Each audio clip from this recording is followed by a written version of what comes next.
Welcome back, everybody. We're back to talk about change detection and OnPush. So I'm Jack Balbus. Chris Harden. Lance Finney. Kyle Cordes. So when we left off, we had just finished splitting our previous step into two steps, so we could kind of separate out these multiple concepts to hone in on what we wanted to do. We got the async pipe out of the way, right? So now we can just focus on change detection, on component inputs, and on push versus the default strategy. So we're going to try to make our example show why you should care, right? Yes. Not just how it works, but why you should care. Right. So why should we care, Kyle? So the reason we should care, well, there's that little side thing I gave in the last episode about how eventually in the future we'll trim a few bytes off the runtime. But realistically, our customers here, 90% of our customers here are running huge complex apps behind firewalls on gigabit networks, and they really don't care about a few thousand bytes on the wire. But the reason you should care is if you have a big complicated app and you got a whole bunch of stuff to be rendered, then it's computationally expensive to recheck everything all the time. So if you're trying to build a relatively complicated screen relative to the power of the hardware you're running on, you want to get rid of unnecessary change detections. I feel like it's going to be hard to make a well-motivated example we're sitting here in front of a gaming class machine running desktop Chrome. It's going to be really really make an example that shows any performance problem from change detection. This isn't the AngularJS days where we can just put up 4,000 bindings on the screen and call it a day. I think right now if you put 4,000, to just be and you still never notice.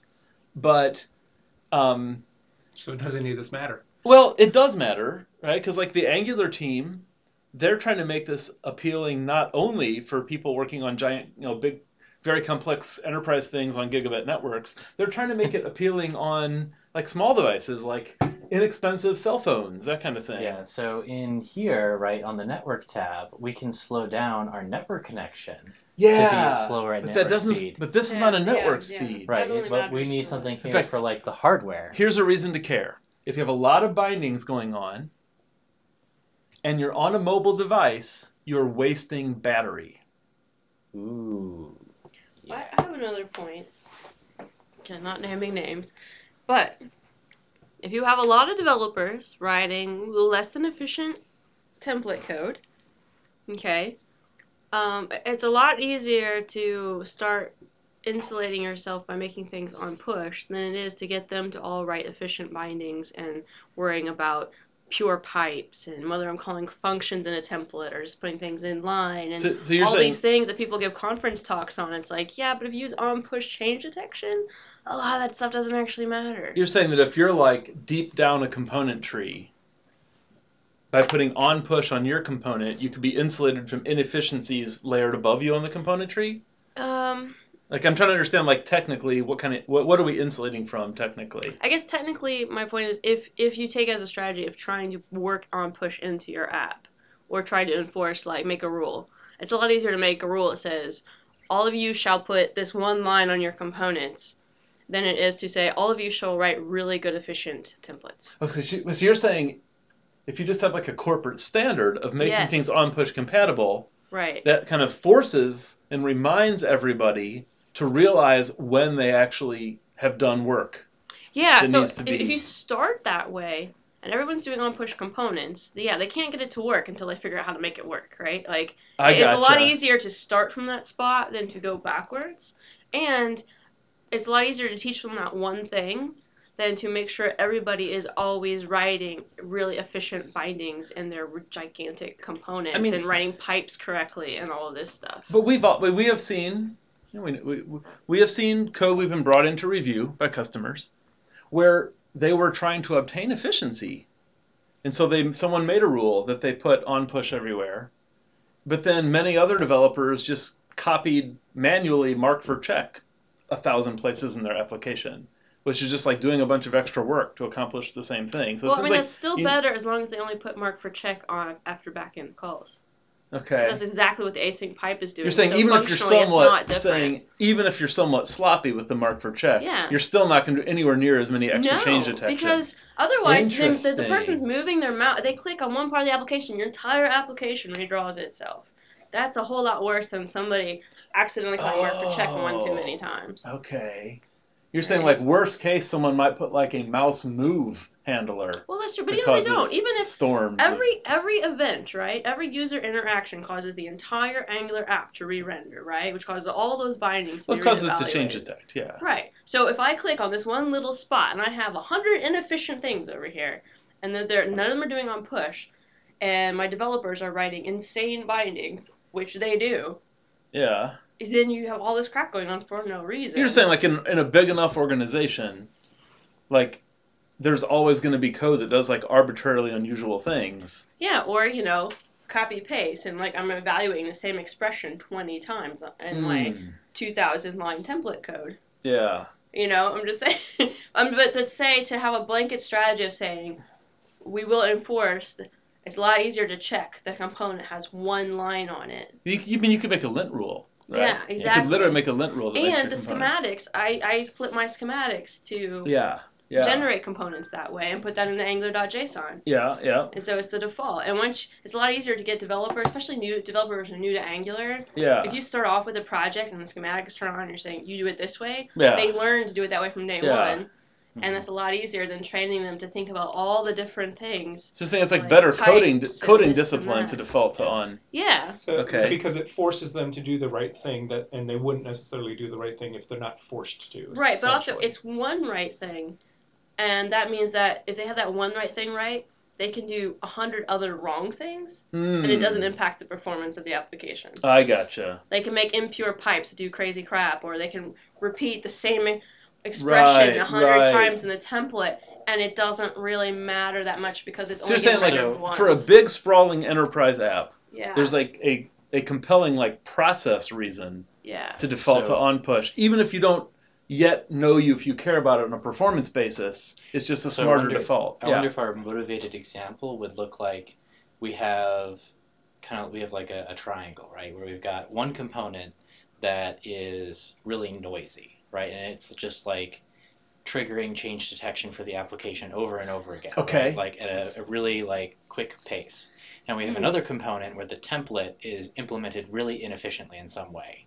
Okay. And so that component takes a long time to re-render, but it's based on data that's relatively stable.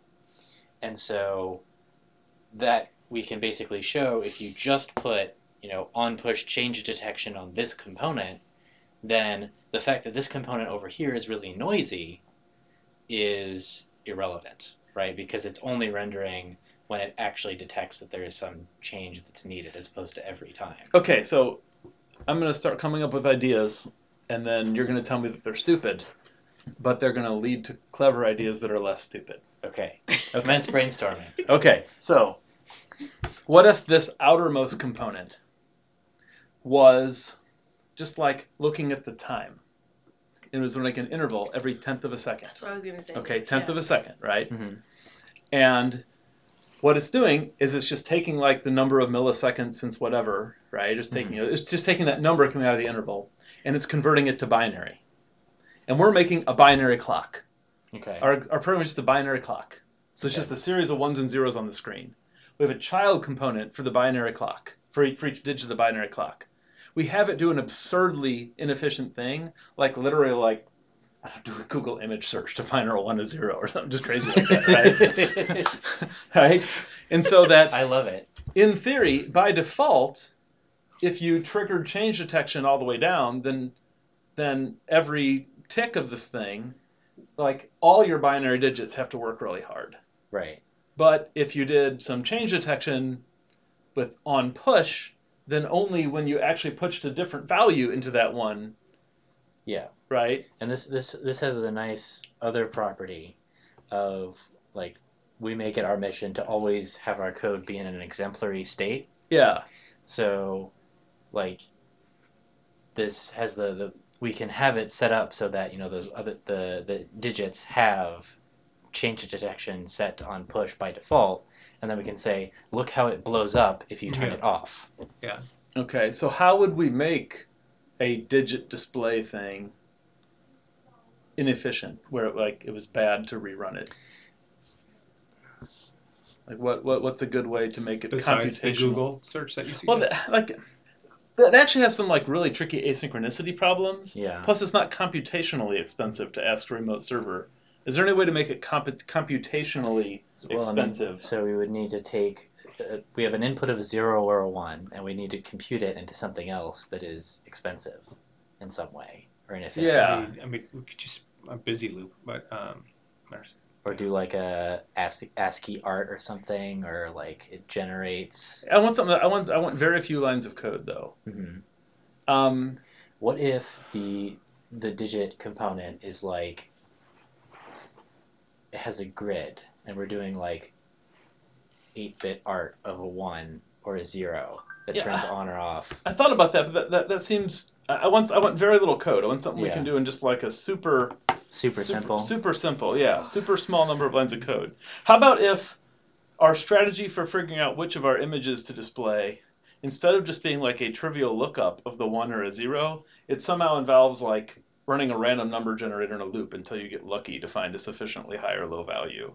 And that has the advantage that it's kind of like what you do in a blockchain computations. We can tell people it's like slightly blockchain-like. Angular Bootcamp curriculum, now with blockchain. I mean, it's like Our only stock like value just tripled. It's like 1%. It's like 1% of a blockchain, but you see what I'm saying? But it seems like the payoff is when it's computationally expensive to rerender the child component, right? Mm-hmm. Well, so wait. It doesn't even have to be a component over there. It can be a component way over here. So there's nothing to do with it. Yeah, that's true. But you see, what's a real example of a component that's computationally expensive to render? Anything that's like visual. SVG. Yeah. Okay. How could we make something that is visually expensive to render with SVG? Like what? We could get D3, and we could come up with some kind of thing where we give it a state of the world where it will eventually coalesce to objects that are that's like in the shape it's like of a a 1 whole or a bunch. 0. I want very little code. No, but okay. So Chris, Are we saying performance on the view just doesn't even matter anymore? If we can't come up with a reasonable. That's to say, it's like our creative idea should eventually yield to like some kind of real idea. And Chris, you're saying that in a sufficiently big enterprise app, people end up inadvertently making things that are computationally expensive to render at scale, right? Or I'm just obsessive about performance. Yeah, but obsessive. Whether it matters or not. To be obsessive about performance because you want your page to be super, super perfectly fast on desktop is the difference between an app that runs out your battery and one that doesn't on mobile. So it really actually does matter. Mm-hmm. I feel like we're going to end up with a conference talk out of this of how to write a computationally bad Angular app. Well, harder than you think. But it's not something. It's not harder than you think, because you said it happens all the time by accident. Yeah. Well, I mean, when I say that, I can see it's horribly inefficient. Now, that may mean it takes 1 millisecond longer than it should. I don't know what the actual numbers are. I just look at it and go, this is bad code. But by inefficient, you mean it's recomputing a whole bunch of bindings that have not changed.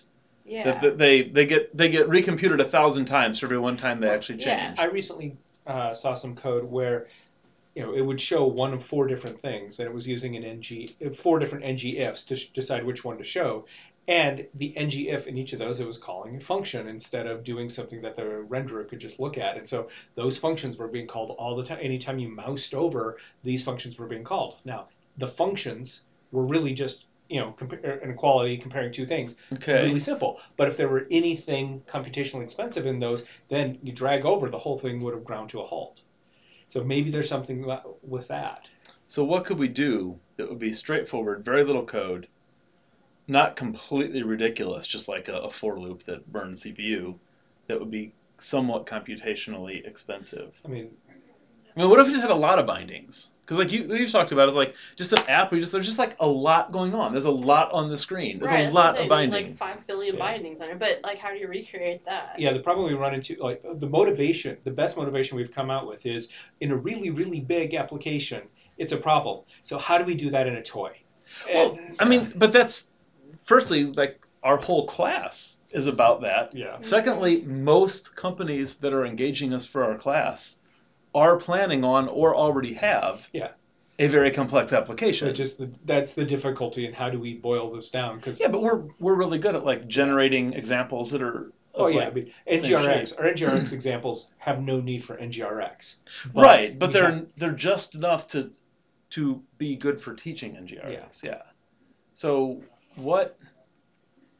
Trying to think of a way to do something like what I described, but just with in a way that just like makes a lot of bindings. Okay, so if we had an abundance of spare time to program such a thing, which we don't, but imagine, let's go back to your 8-bit pixel display idea, right? That was your Imagine, idea. no, I said like a binary thing, and you said, oh, let's make it like draw numbers Oh, or yeah, something. yeah.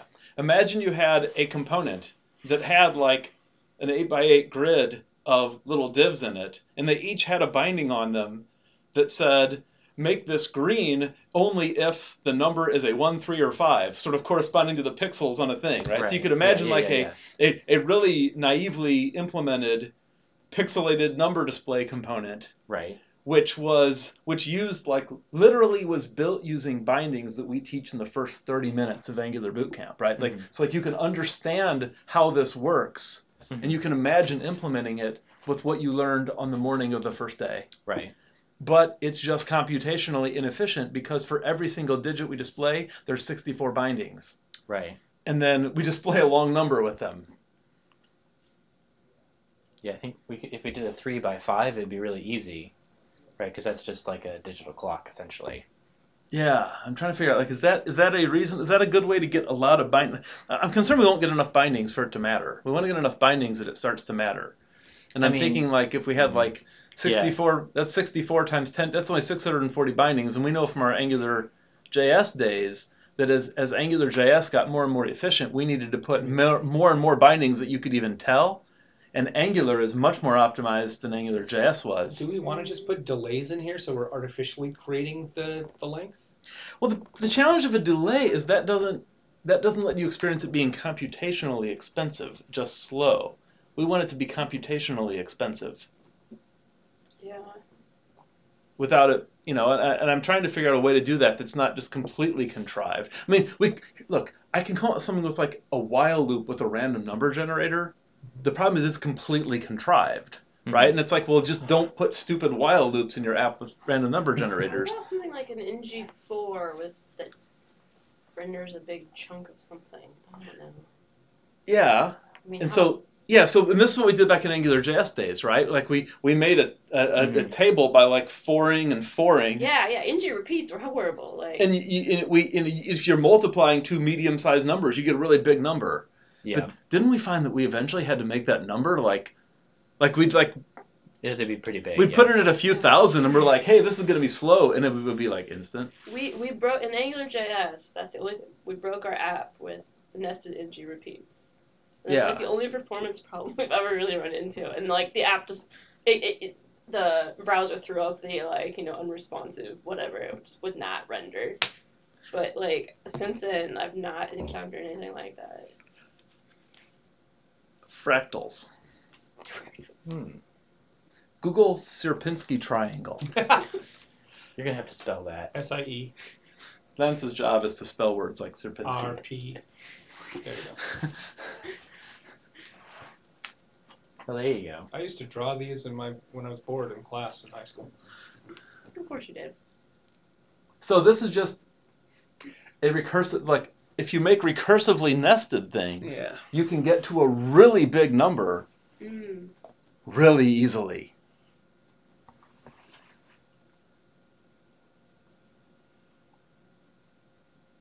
Can we get some idea off of this? I mean, if you render is there like a fractal that you can render based on like a number input? I animation. That's what I was trying to figure out. Like, is there some way we could, like, do a thing where re-rendering the whole thing every time the input changes is expensive, but doing it in little pieces is not so expensive? I mean, keep in mind we have SVG. Actually, where are we in our curriculum vis-a-vis SVG?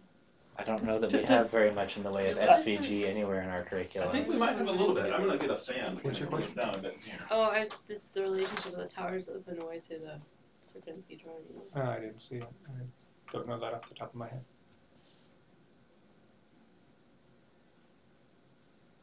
805.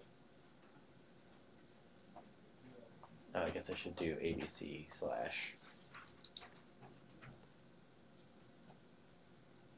I have to do **/*. probably. Yeah, so What did we find? we have 8 results and 3 files in the entirety of the curriculum. So we have an SVG example, but it's deeper in the curriculum than where we are now? We have one in, it looks like we have one example in 805 and another one in more. Bring up 805 real quick. What about, doesn't Paul have some app somewhere? Yeah, that's like a separate standalone app with a lot more complexity in it, though. Example of binding to I was hoping you'd SVG. actually run it. Oh. Like in the...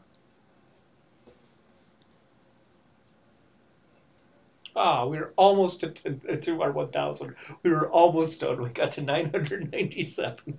What? Oh, we yeah. had 1,000 increments Ooh, neat. of that thing, Yeah.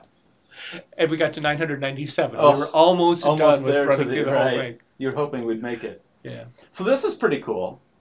Like, this looks pretty complicated. So I wonder if it wouldn't be that bad if we had, like, a little bit less complicated. Uh-huh. What is this really doing anyway? I'm also trying to think of some way to... I think it's just showing a... It's a force-directed graph, I Yeah. believe. And it's trying to. And it Figure gradually unoverlaps itself. Oh, okay. Yeah. Maybe that, because So like, now it'd that be that written made on off the from under screen those somewhere, sort like, of... why the hell are we looking at this wiggly thing? because it's visually very cool. Okay, but like, what is it doing? Okay, so- why is it wiggling? But back to the fractal idea. Is there anything we could do where a component would use like more copies of itself? Because anything where a component could do something that involves putting copies of itself inside, we could very easily, with very little code or complexity, get a large number of bindings. Mm-hmm. Because is there like a version of a tree view we could use? The customer projects often have tree you could views. just implement a fractal component that like puts inside itself 3 of itself. Yeah, but how would we make that visually like tolerably like a real app? How would we make that like tell a story that people would understand the purpose of? I mean, you have the things using the squares and rectangles to show the amount of space on a hard drive, and that's a whole bunch of different boxes within boxes and folders within folders. I feel like we'd have a hard time getting there to be thousands.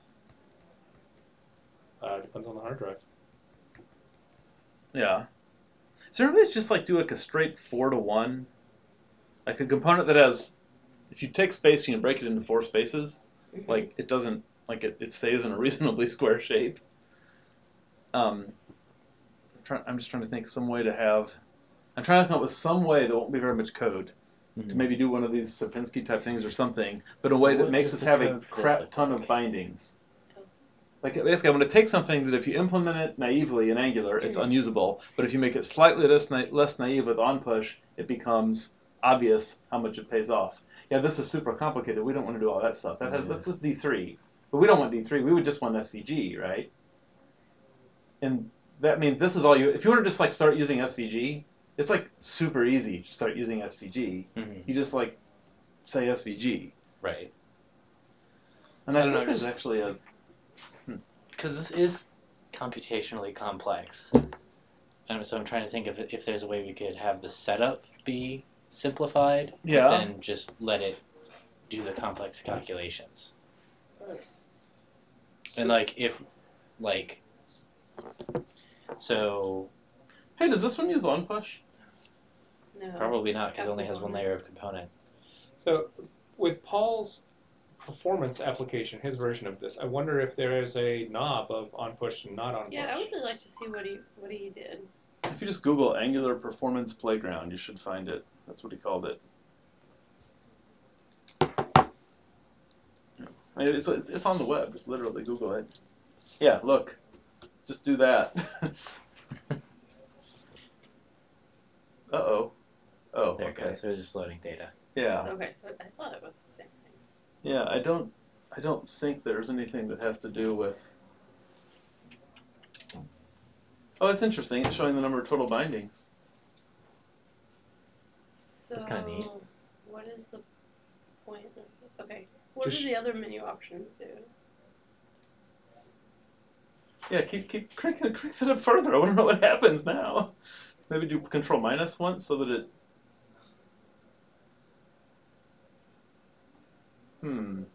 So, wait, what is all that? I don't know. Click So on this is the graph. This and is this the one's the grid. grid. And you can drag that to make it bigger. And this has to do with like displaying a lot of data on the screen at once. Yeah. Yeah, so see, this is still like way too complex. We need something that will simply. Oh, it's also too fast. I mean, the purpose of this is just to show that Angular's super fast. Yes. Okay, I mean, so that was the point. okay, I wasn't sure. I mean, actually, Whoa. it does start to get kind of slow when you're. At 40,000 people?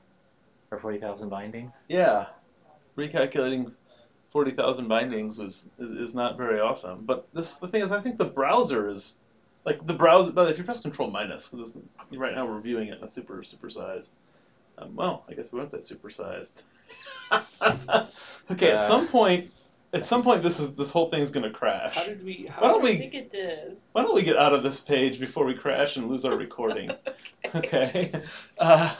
Okay. Okay, so that's too complicated. You can crash in Angular. Okay, so let's go back a step. The problem, Chris, that you keep seeing in like real complex enterprise apps is that you get a big team of developers. Inevitably, there'll be branches of the operation where people are like they're just dutifully putting in a lot of bindings, a lot of stuff on the screen, and it ends up being like needlessly computationally expensive, right? Mm-hmm. So how can we recreate a microcosm of that without having to go like totally off the deep end with this? Because one thing I think there's a key part you mentioned, right? So it's not just how many bindings there are, it's how often they're getting needlessly recomputed. Right. So maybe we don't need, because Jack, we used to do this Angular JS one with the number of bindings, and it's like, how many thousand we need before like typing in an input box becomes like visibly painful. Right. But that's like us generating events that cause re-rendering at the event of like tap, tap, tap. But you're talking about kind of storms of needless re-rendering. Yeah, because through an application. Do we really have to show that it's slow, or can we just put in have two completely unrelated things on the screen? Component over here and component over here, and on this component have a binding that calls a function to evaluate something. And instead of making that function computationally expensive, just put a log statement in it, just so that we can show when it's on push. If I click on this completely unrelated thing over here, this guy doesn't log anything. If I change it to default and I click some stuff over here or set an interval that does whatever the hell anywhere in my app, this guy's like in the console log. And what if you had a lot of these doing all kinds of things? That's just to illustrate that computation is happening a ridiculous amount for no reason. I think we can actually get it without the log. If we go back to the idea of like a grid, just like I'm trying to do things we can do a small number of lines. So like a 4 and a nested 4. So you make a little grid, right? Mm-hmm. And we make the little cells of like whatever size we want so that it fits on screen and has 100 by 200 or something like that. And then we just put some kind of data display in them that maybe calls a function of some kind, whatever, right? And then, like you said, it could be totally unrelated. Maybe then we just put a little clock, make a trivial clock component that all it does is it updates 100 times a second to show how many milliseconds have passed. Right. You could even have the function return a random number in the other one, so you can see the data just needlessly shuffling around over here. Yeah. Even if you didn't, though, even if it's generating no visual change whatsoever, so you got a clock on the screen and it's just counting off time. That's we could do that with we could write that component like that fast, right? Mm-hmm. And because all it's showing is elapsed time. Right. Mm-hmm. Okay. And then we got this thing that's just like a grid, and it's just a grid of numbers. Maybe the numbers don't even change. You turn it on. You bring up Task Manager on the computer, and you see that it's like slogging away, burning your CPU for no reason.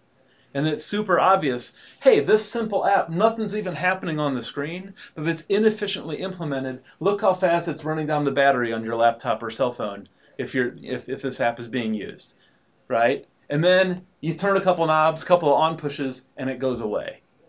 This is like maybe 10 lines of code for the grid thing and maybe like 5 for the clock thing. Is that workable? So I'm sorry, what does the grid do again that makes it? It's just like puts a lot of components. It's just, you use a double nested loop, so you get a lot of bindings. You need a lot of copies of a component because you need a lot of bindings. And you think that'll be sufficiently intense for the Well, we task can manager to actually show it? we can adjust how big the. Oh, okay. We can keep turning the knobs up So until it is. NG4 1 to a billion. Well, no, I mean keep in mind that when you're multiplying numbers, like so let's say that it's 500 by 500. Well, what's 500 times 500? It's a pretty big number. Isn't it like 25,000? That's a pretty big number, isn't it? 250,000. 250,000? We better back down a little bit. It's like 200 times 200. That's what I'm saying is I don't think it'll be that hard to make it. And that way we're not like creating complexity. Like we don't need complexity. We just need a lot of components. Right. Okay. Okay. So do we want to try to write that as part of this, or do we want to make that a separate thing? Let's just do it all. Well, I think it's going to replace this. Yeah, right? But I kind of wonder if you might still want something like this to like talk through. Like the how it works and why to use it are separate questions. Yeah, because so like if you put step before this, it's like this is why change text strategies matter. Okay, this is why you want OnPush. Okay, so now when you have OnPush, you got to make sure your inputs are okay. This is how you do that. So you're thinking about you're 1 level deep. Yeah. I have to come like down here and yeah. So 708.1 or something. You're wrong way. You're at the root now. You don't want to. Oh yeah. So you were really supposed to open ABC as your because like you're actually not going to get all the right settings in your IDE if you have the overall one open. Well, I think they might have fixed that. So you want to put it like before, like why on push. Yeah, so let's like start writing this step. But before we do that, can we look? What is that JPEG that's in here? Just go into the. You were on. Open up the directory you were just on. Yeah. 708. Go back into 708. Just go into the 708 whatever. Just go and click. There's a JPEG. Bring that up. That's just a diagram that was like borrowed from somebody's slide or something. Okay, so just pointing out that each component has a change detector. All right, there's really not much to it. It's very. Okay, thank you. That's all I wanted to see. It doesn't help much in class. Okay, so you need to make, and so the process for making your stuff, right? You got to like basically copy all those top level files up there. Yeah, obviously we're getting dangerously close to Friday afternoon beer o'clock. Yeah, and I need to leave before too long. Okay, so you need to copy all the files for like all the baseline files, right? So you just need to get that whole block.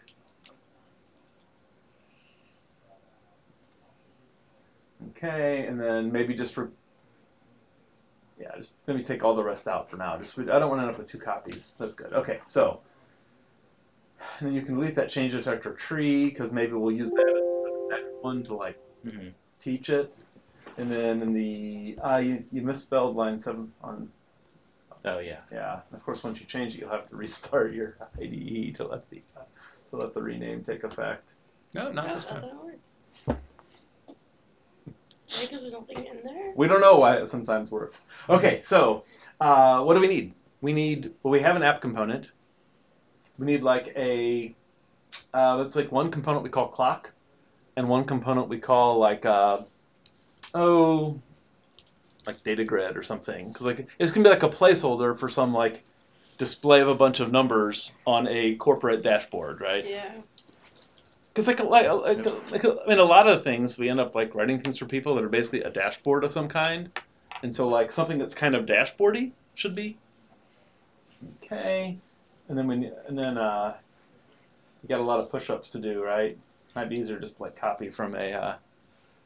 The good news is that the marketplace has extensions that can help with the .component files. Yeah, actually, isn't there a No, just because he typoed, he called it .component instead of .component.ts, and VS Code is trying to be very helpful. Right. Isn't there a thing that just like makes a component? Yeah, the CLI. Well, but CLI, like, there's no reason you should have to be in a CLI project for generate component to work, but the way it's written, you do. And so CLI actually doesn't help us in this context. Oh, really? But I think there's a plugin for VS Code that doesn't rely on being inside a CLI project. I have not used it. Yeah. I don't know. Our module? Module. This one. Yep. Yeah. Yeah, I can get rid of some of these other ones. Yeah. It's just it's angry at you because it doesn't realize that they're part of a I was project. gonna write down a note.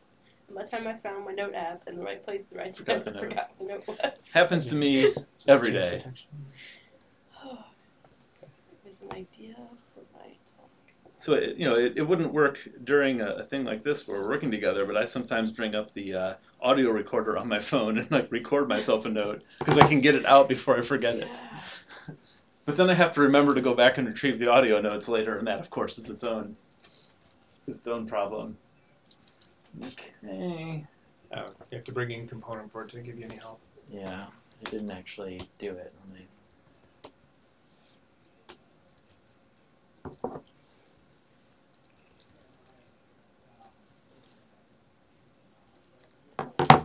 Okay.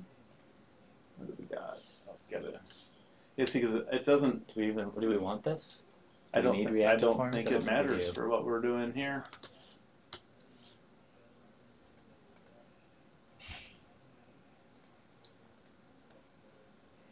Okay, so just put a clock component on the app component HTML. We just want to.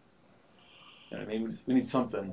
Yeah, we don't need form builder. We don't need any of this stuff. It's all moot for this performance. We might So not the even whole need a constructor constructor. is probably completely moot. Yes. There you go. The entire contents were moot. Yeah, you can just kill those things. They don't matter. Okay, so what do we got here? So in the component HTML, you can just take all this away and just put a clock for now. Because I don't know if we'll get any farther than at least displaying our clock. We'll have to leave people hanging for a week to come back and see us actually implement the ABC-clock is what I called it. implement the thing we have conspired to implement. Oh, that's pretty cool. It actually knows it's a component. Okay. Yeah, I should probably prefix these things consistently. Yeah. I'd love to just see like my clock display some numbers though. Okay, so how do I get a clock to display? I want my clock to tick. So if you just like displayed well, we should probably do this we should do this how we would really do it, right? Yeah. Well, I was just thinking this would just be like an observable Yeah. that you then. From Yeah. interval, blah, blah. Yep. So just a interval, whatever, right? Do we put the $ sign at the end of time? No. Yes. And is that all you need? Probably. Maybe just like display the time there? Well, so that interval is going to return 0, 1, 2, 3. Is that what we want to have, or do we want to have the time?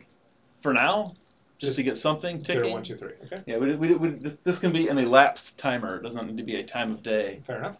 And that interval 1 is pretty intense. It's probably a bit more often than we really need it, but you could do like 100 or something until we get this figured Every out. 10th of a second. Yeah. Okay. So this should I'm be. actually gonna then do a.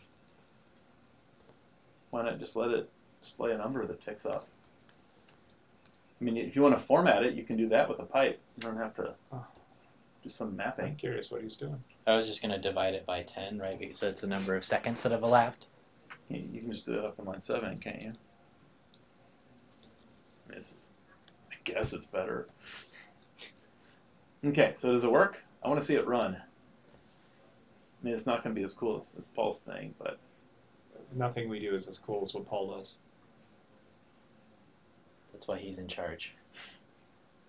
Woohoo. Okay, so what I was pointing out is that there is a pipe. Why is it? Oh, Is it because type you could use to fix the formatting so Yeah. this Decimal doesn't? type. Right. the what? Decimal type. Or number. It's called number.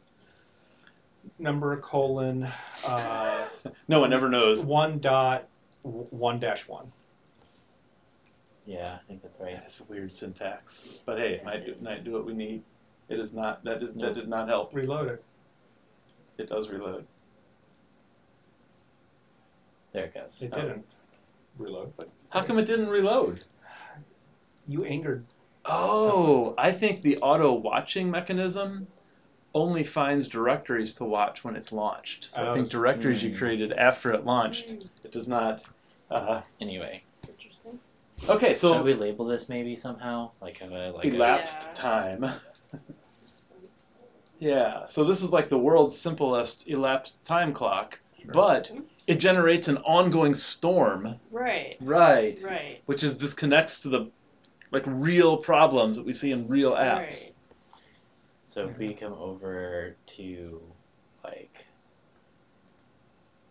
here and we add Put our data grid after it. And I think that's all you need. Now we just got to go make our data grid, have a grid of data, so that there's like a whole bunch of bindings.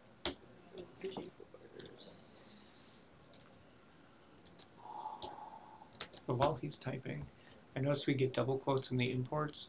I thought we do single quotes typically. Is that We just, do. This so we'll just have to lint it later or something. I mean, none of this will pass our CI. Yeah. But we're just trying to get like the shape of it in here. Yeah. Is it because Yeah. he didn't?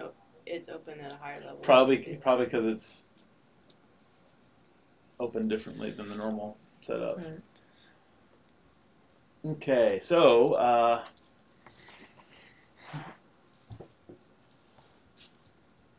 would this do the job if it's literally displaying like a static numbers that never even change, right? So you just need to like make an array that has 10,000 random numbers in it. I would go ahead and put a constant in here or something to get, no, I guess not a constant. Put a length or len or something. We need like a number of how big this thing is, of how many rows and columns For there the are. first version, let's just get something hard coded. Yeah, but then we're gonna be doing a lot of math. So just like go after line 9. Range function. There is range, but it's There a is low range. dash.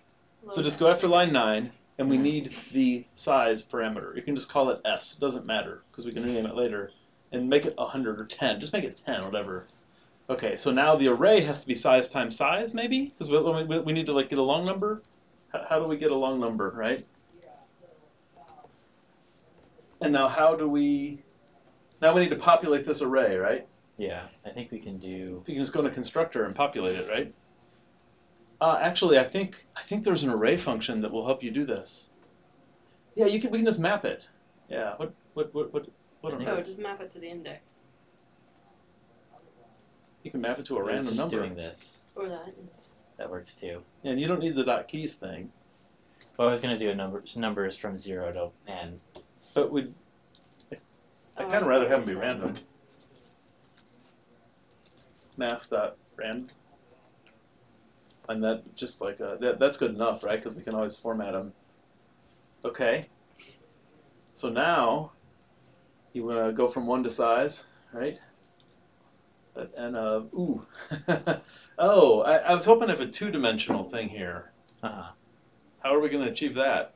I mean, we can map it to an array. Span. I mean, can we just do can we do a 1-dimensional one? Is that okay? It's going to be ugly.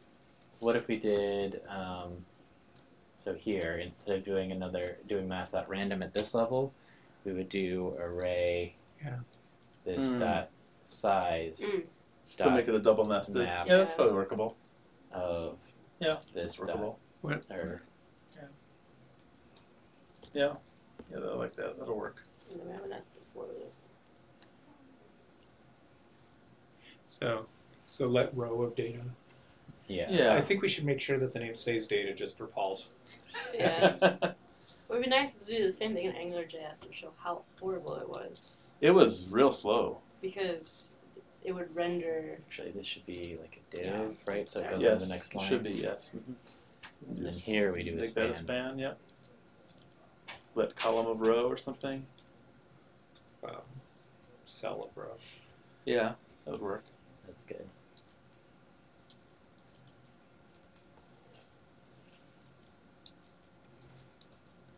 I mean, Paul will have a number of criticisms of the implementation, but that can be dealt with. This isn't a final version. Yeah, Yeah. we want to see the see the effect happen. Okay. F5. Oh, right, Yeah. because we did. Yes. It's just hilarious. Okay, so what do we got here? I mean, pop open the DOM. Or let's Oh, maybe see if there's it's- an error coming out. I don't think, because that would kill our. let's look at the elements. See if you actually have a data grid. Oh, that'd be pretty funny. It'd be funny if there was a whole bunch of empty things in there. It's really painful. Okay, what's in the data grid? Spinning wildly. All right, so It's a open bunch up of one of divs, those. Nothing inside it. Yeah, I think our 4 didn't work. So is data really just an array? How hard is it to console log that data? I mean, it's typing, so this is a nested array of numbers. But what are we doing wrong here? That's right. Oh, we're just going to show the data here? Yeah, that'll Yeah. work. Yeah, yeah. JSON. Yeah, this should be this should provide output to look at. Then you have to refresh it by hand, like an animal. No. Okay, so the inner thingy did not work. Okay, so we mapped whatever it was to an array of this dot size. And then mapped that. Yeah. Right, TypeScript thinks it should be an array of numbers. Yeah. How did it end up as a null? That's super weird. Yes. Wait. Does it return the array? Yeah, it must return the array. Array of this dot size gives you an array with that many elements, and it's kind of uninitialized. Well, it gives you an iterator of that size. Array does? Yeah. It's not Oh. actually an array. But when we do the map, then it becomes an array, a real array. Okay. And the same thing here, which is why TypeScript is telling us that it is an array of numbers. So the inner one worked and the outer one worked, but the inner one didn't. Yeah, that's super weird. Is there a problem with the thising going on? Shouldn't be, because we're using Why don't arrow you functions throughout. duplicate this line and comment it out, and make the inner one just like have a hard-coded return of an array, 1, 2, 3.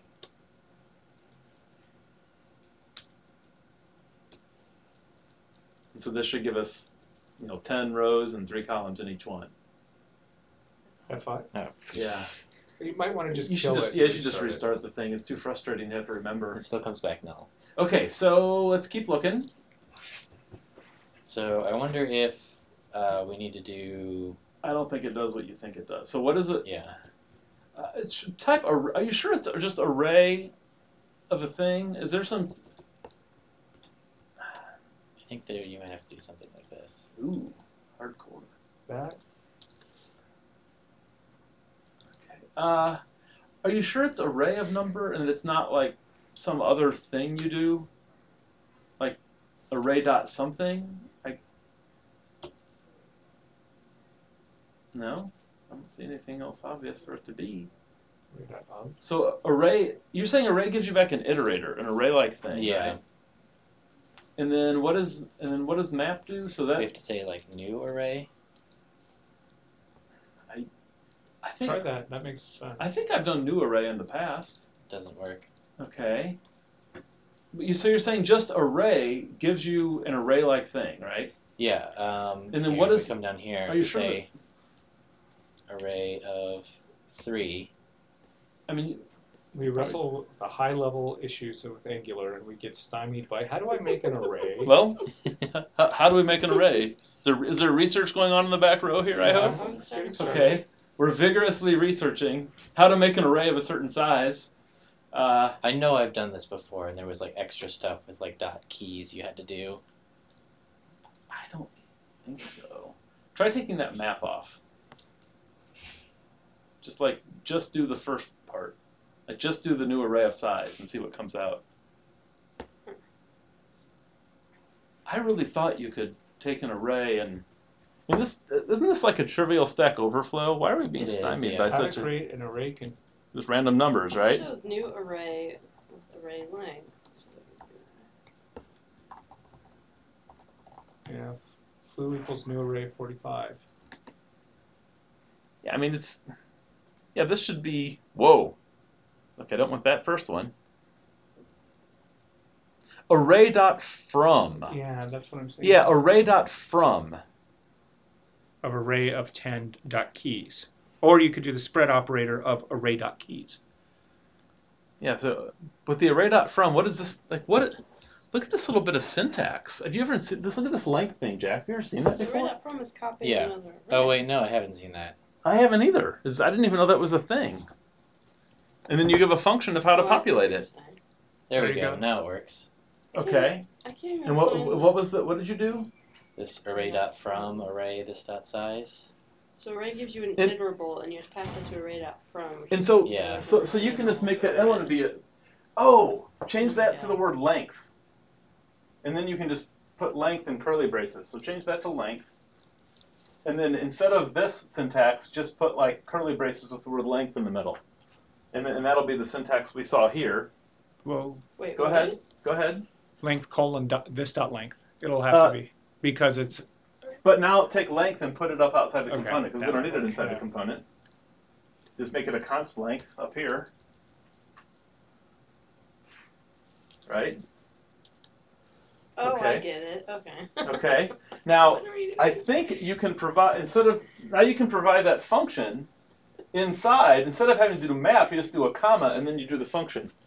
I had no idea that array from had this capability, but hey, yeah. You want the inner function, you just don't want the map part. So, What are we doing? Yeah, let me try to clarify. You Yeah. just want to delete, no, undo that. You just want to delete from there to there. Array.from You just want to replace that from there to there with a comma. takes a function. Put a comma and then put an open close paren. Array from takes a function Yeah, it does. to populate the inner thing. let's see if this works. And then we'll do the same thing let's again. make sure this works before we go too far. Yeah, which Okay. it does. Cool. And now we just do that same thing inside. I had absolutely no idea this was even a thing, and I really wondered how Prettier is going to do this.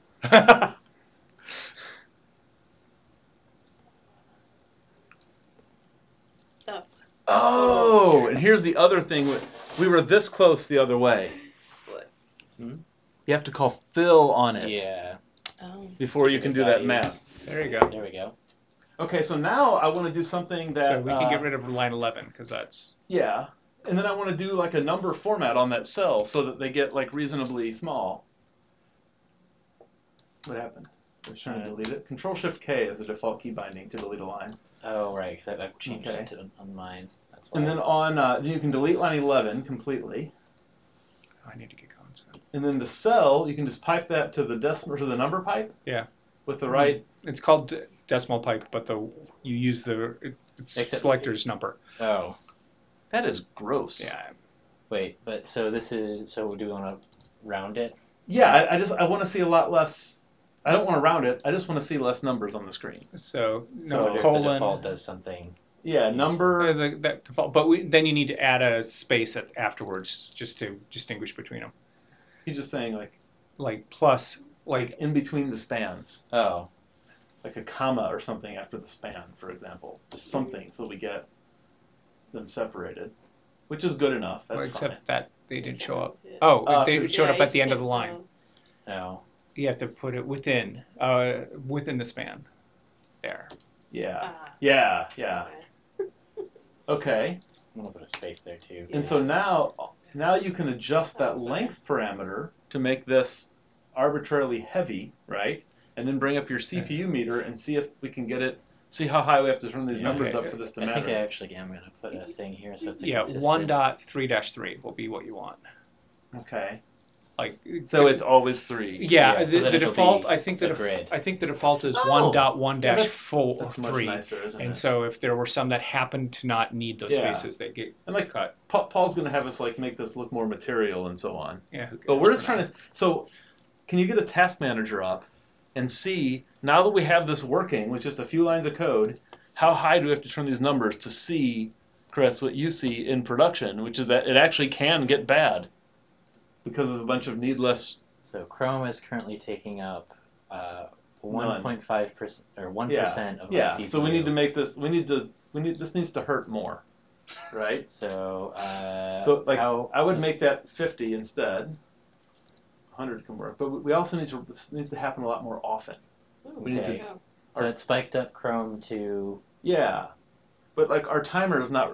Chris is talking about storms of this happening, right? Yeah. 10 per second is not a storm on a gigahertz computer.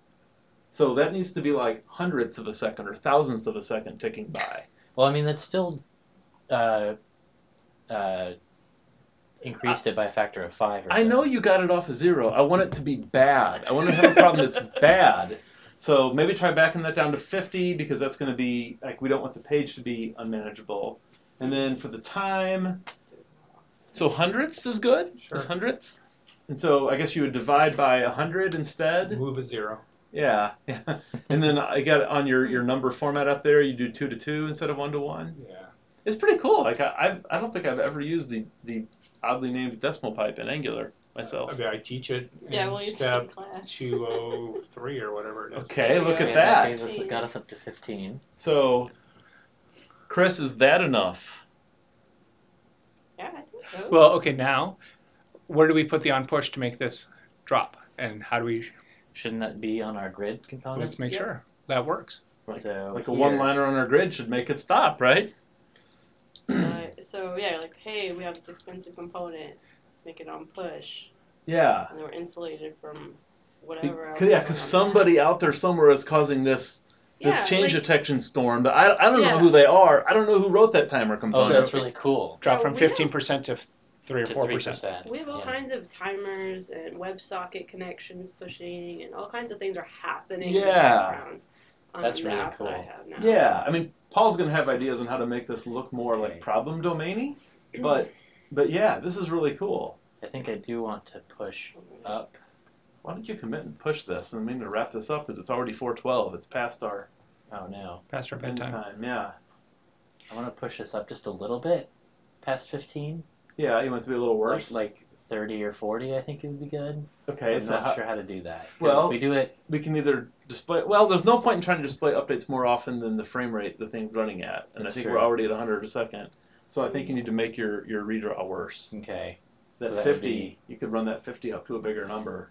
Try 70. Because remember, this is being squared for the number of bindings. Yeah. Another easy way to get a doubling of the number of bindings is to like style the number in some way based on, like, because That actually didn't put it up much more than. It only got it up by 1%. or Yeah. So. What if, I mean, can we make the math.random, can we do something a little more computationally expensive? So that's not being redone though. yeah, that runs once. Oh. Right. So Yeah. I'm gonna try going to 100 and see. What can we call math? Can we call a function that calls math.random? I mean, I'm sure if we It's gonna make the numbers dance, basically. There we go. Like every hundredth of a second. Yeah, how This come is interesting. So it's not actually increasing all that much. I think what's going on behind the scenes, potentially, maybe somebody is real smart and is like realizing there's no point in redrawing the screen faster than the request animation frame rate. Well, the number pipe is memoized. So I wonder if that has an effect. Possible. You're right. We're using that's an excellent point. We're using a pipe written by the Angular team, and it's written correctly. If we had an impure pipe, the performance would be much worse. Or if we were sending in different values each time. So But- what we'd rather do? Because the problem with sending in different, like right now, when you say do the right thing so it doesn't waste CPU, you're not changing the behavior of the app, Yeah, right? if we we change- made the numbers changing, you say, well, yeah, of course, if the numbers don't change, it's faster, duh. Yeah. But if you instead of using the number pipe, Yeah. like your shoe shut, if you called a function that formatted the string. Oh, yeah. Yeah. Just write a little one-line function that formats So it. you So- get past the memoization, because that's exactly the sort of thing So a a second. developer would do. Absolutely. So instead of math.random piped somehow. Yeah. He's just going to call So this just do function. Well, Yes. yeah. First, we're just gonna get rid of the number. And so how would we how would we do this? Like what's a really really janky way? Do we want to inject the number pipe and then call? No, it we don't want to manually? do that. How about if we just stringify it, which is just I plus Yeah. empty string, and then take the first 7 digits of that or first 6 digits of that. So Oh, paren that and then do like a slice, and then it's like 0, comma 6. Nice. Okay, yeah. And then get rid of using the number pipe on line 9. Yeah, he's gonna call this. Oh yeah, you have to actually. Nice. Okay. Oh, we should commit and push at some point, even if we Yes. know, like, Yeah. it's okay to keep having good ideas after you commit and push. Let's see what it is. Still not that bad. Still not too bad. Yeah, that didn't change anything actually. I'm really thinking that, like, it may be hard to make it a lot worse. Well, because it's probably doing a request animation frame behind the scenes. That's my theory. Could be wrong. So Surely we can find a way to make it worse. well, I mean, I guess going from 3 to 15 is pretty significant. Well, yeah, it's very significant. I just wanted to make it like ridiculous. Yeah. But I think this might be. Oh wait, Jack, how many CPUs does this computer have? I don't know. A bunch, Well, probably. you're in the task manager. Find out how many CPUs it has. Maybe performance? I think yeah. it's performance. I'll show you the graphs. My theory is you're maxing out one CPU, and this is not this process doesn't get Oh. multi-threaded by the browser. So no matter how intense you make it, it's never going to go more than 16% because it's not That's how using all many the other CPUs. CPUs it has. Exactly. Okay. So we'd have to do like a Multi-threading stuff. yeah. How do we implement a multi-threaded renderer to like make make a multi-core computer slow? Yeah. Yeah, that's not. Okay. I'm satisfied with this. I think amount. we should. Yeah. That means we actually didn't need to do all that work, and we didn't need to run it up anywhere near 100. We could have Yeah, just we could've used the number left pipe. it as 50. Because that way we're not like Yeah, if it didn't teaching a make any weird thing. difference, then yeah. Yeah. So we're saying that this is good enough. So What does this get it to? So well, this is going to be 3%, Oh, because right? Because right. that's just And then what it is. with that one line commented out. Then it's going to jump up to 50. It'll be interesting to see what numbers we get on different machines. Yeah. Yeah, because it's enough to max out a CPU. yeah. If it's a slower machine to begin with, it's not gonna. Yeah, I mean it's more impressive if it makes your fans spin up on your laptop. Right. Like But yeah, we're kind of I hitting. mean, Very well. the advantage. Let's of go ahead and doing- push this and call an end to this session because this has been pretty awesome. The advantage of doing the format, the function that he had before, is that we could put a console log in there. We could see, and we're not, since it's in I the think number. the task manager is a much more compelling Yeah. case. Yeah. it's fine. Yeah. Yeah. Also, if we did that, then we, like, remember bad we had the rule. We practice. try really hard to show like good ways to do things because whatever we show, even if we say an example, don't do this, we have seen people take what they learn, or they just they literally take code and they go do that. Yeah. So we should try as hard as we can to make our examples a good way to do things. I think Source 3 crashed. Yeah, that's what Paul said. That it does that. All right. So just make this like WIP change detection or something. Boy, now I really want a way to burn up more than one CPU on this thing. Web worker, anyone?